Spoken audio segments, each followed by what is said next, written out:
एक समय की बात है। गोकुल नाम की सोसाइटी में एक परिवार रहने आया। वो लोग उस सोसाइटी में नए नए ही आए थे। उस परिवार में राहुल, सविता और उनका 10 साल का एक बेटा भाविक रहता था। जैसे ही भाविक सोसाइटी के गेट के बाहर तक पहुंचता है, तभी से ही अपने सवाल जवाब शुरू कर देता है। वाह पापा, ये कितनी सुंदर सोसाइटी है। क्या हम इसी सोसाइटी में रहेंगे? हाँ हाँ बेटा, हम लोग इसी सोसाइटी में रहेंगे। देखो तो हमारा भाविक कितना खुश नजर आ रहा है। अब तो मेरे यहाँ पर नए नए दोस्त बनेंगे, इतना मजा आएगा। हाँ हाँ बेटा, बहुत मजा आएगा। चलो अब अंदर चलो। जैसे ही वो लोग सोसाइटी के अंदर कदम रखते हैं, तभी जोर जोर से हवा चलने लगती है और भाविक को कुछ अजीब सा महसूस होने लगता है। मम्मी देखो तो, हमारे आते ही ये कितनी जोरों से हवा चलने लगी है। मुझे कुछ अजीब सा भी लग रहा है। नहीं बेटा, ये बस तुम्हारा वहम होगा। बच्चा समझकर सविता भाविक की बात को नजरअंदाज कर देती है।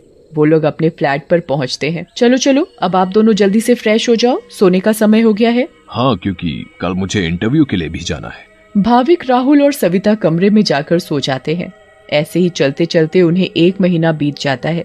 एक दिन राहुल का बॉस उसे ऑफिस के काम से सूरत जाने को कहता है। ये तो कितनी अच्छी खबर है। मैं ये बात सोसाइटी जाकर सविता और भाविक को बताऊंगा, तो वो दोनों भी बहुत खुश हो जाएंगे। राहुल घर जाकर ये बात सविता और भाविक को बताता है। सविता, ओ सविता, कहाँ हो तुम? तुम्हें एक खुशखबरी देनी है।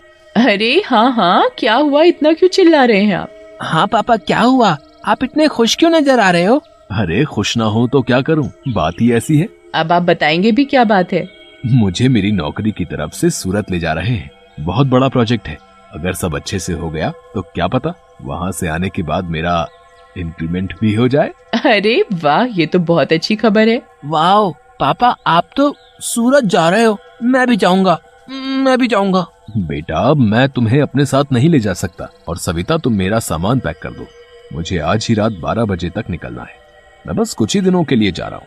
सविता राहुल का सामान पैक कर देती है और राहुल उसी रात 12 बजे सूरत के लिए निकल जाता है। चलो भाविक, अब तुम भी जल्दी से दूध पीकर कमरे में सोने चलो। ठीक है मम्मी। सविता और भाविक अपने कमरे में चले जाते हैं। सविता तो सो जाती है, मगर भाविक को नींद नहीं आती। बहुत तेज बारिश होने लगती है।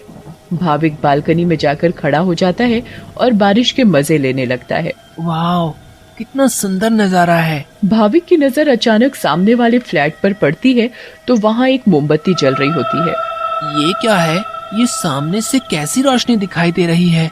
ऐसा लग रहा है जैसे कोई मोमबत्ती जली हुई हो। अगर जब से हम यहाँ आए हैं तब से तो ये फ्लैट बंद पड़ा है।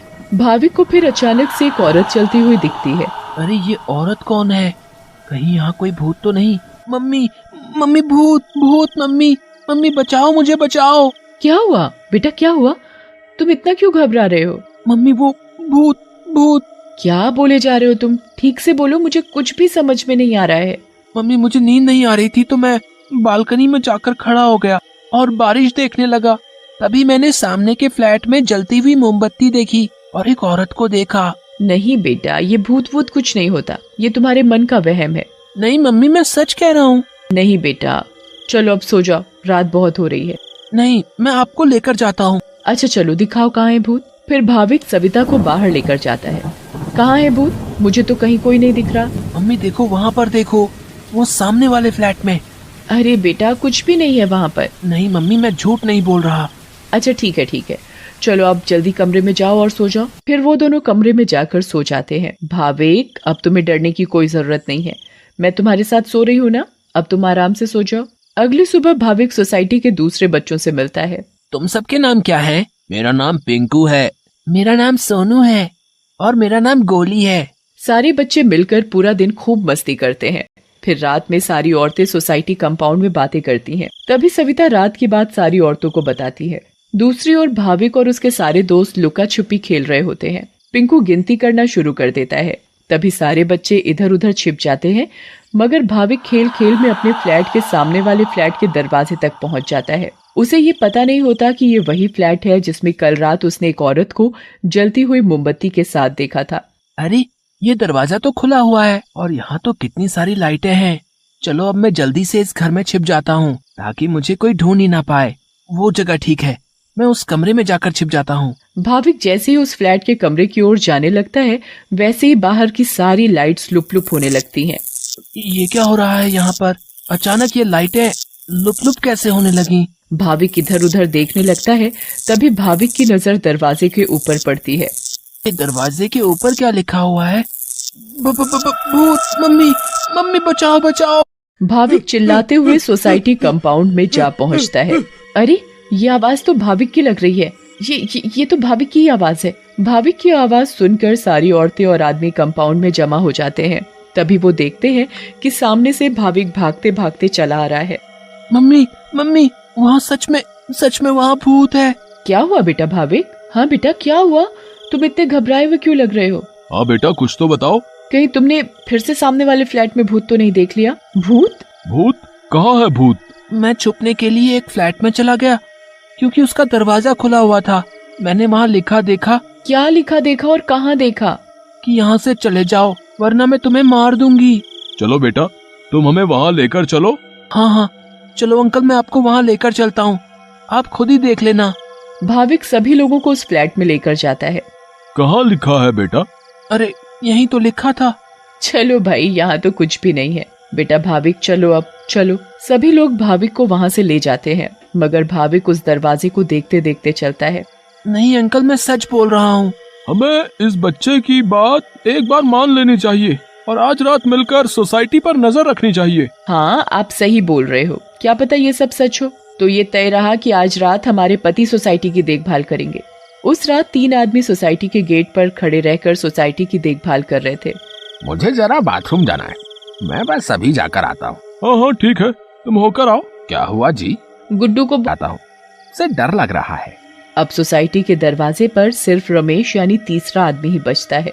कहाँ रह गए ये दोनों? वो आदमी इधर उधर घूमता रहता है और अब उसे भी अकेले डर लगने लगता है। तभी उस आदमी को किसी औरत का साया दिखता है। उसके लंबे खुले हुए बाल और पायल की छम छम आवाज। चुड़ैल, बचाओ बचाओ, चुड़ैल। फिर अचानक वो चुड़ैल उसके सामने आ खड़ी होती है और आदमी बहुत तेज चिल्लाता है और वहीं बेहोश हो जाता है। अरे, ये चिल्लाने की आवाज किसकी आई? हाँ, आवाज तो मुझे भी आई। चलो चलकर देखते हैं। सारे सोसाइटी वाले अपनी बालकनी में आ जाते हैं तो वो क्या देखते हैं कि वहाँ रमेश बेहोश पड़ा हुआ था। ये आवाज कैसी आई थी? फिर सोसाइटी वाले नीचे आ जाते हैं तो वो वहाँ पर रमेश को जमीन पर पड़ा हुआ देखते हैं। सब जल्दी से नीचे आते हैं।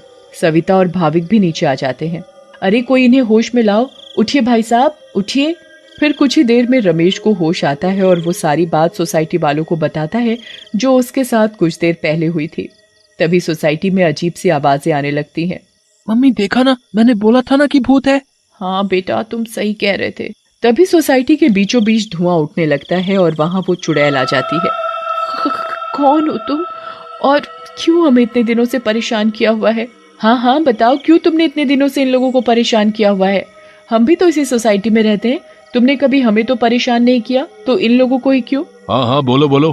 तुम्हारी वजह से मैं कितना डर गई थी। बताती हूँ, सब बताती हूँ। कई सालों पहले जब मेरी शादी हुई तो मैं और मेरे पति रवि सविता के सामने वाले फ्लैट में रहने आए। हम बहुत खुश थे, पर अचानक मेरी माँ की तबीयत खराब होने की वजह से मुझे कुछ दिन के लिए यहाँ से जाना पड़ा। और तभी सविता के फ्लैट में एक बहुत सुंदर लड़की रहने आई। रवि उस लड़की को पसंद करने लगे थे और वो लड़की भी। उस लड़की को ये बात नहीं पता थी कि रवि शादीशुदा है। मैं जब वापस आई और मुझे ये सब पता लगा तो मैंने रवि को समझाने की बहुत कोशिश की, बहुत लड़ाई की, पर वो नहीं माने। रवि मुझे छोड़कर उस लड़की से शादी करना चाहते थे और एक दिन रवि और वो लड़की चुपके से अचानक कहीं चले गए। मैंने उन्हें ढूंढने की बहुत कोशिश की मगर वो मुझे कहीं नहीं मिले। और एक दिन मैंने उन दोनों को बाजार में साथ देखा। उन दोनों ने शादी कर ली थी। मैं भागते हुए घर आई और ये बात मुझसे बर्दाश्त नहीं हुई और उसी रात मैंने फ्लैट से कूदकर अपनी जान दे दी। और उस दिन से इस फ्लैट में किसी को रहने नहीं देती, जिसमें सविता और उसका परिवार रहता है। हमें बहुत दुख हुआ सुनकर जो भी तुम्हारे साथ हुआ, पर इसमें मेरे और मेरे परिवार का क्या कसूर है? हाँ आंटी, आप तो अच्छी आंटी हो, ऐसे कैसे कर सकती हो? चुड़ैल भाविक की मासूमियत देखकर पिघल जाती है। ठीक है, अब मैं तुम लोगों को कभी परेशान नहीं करूंगी।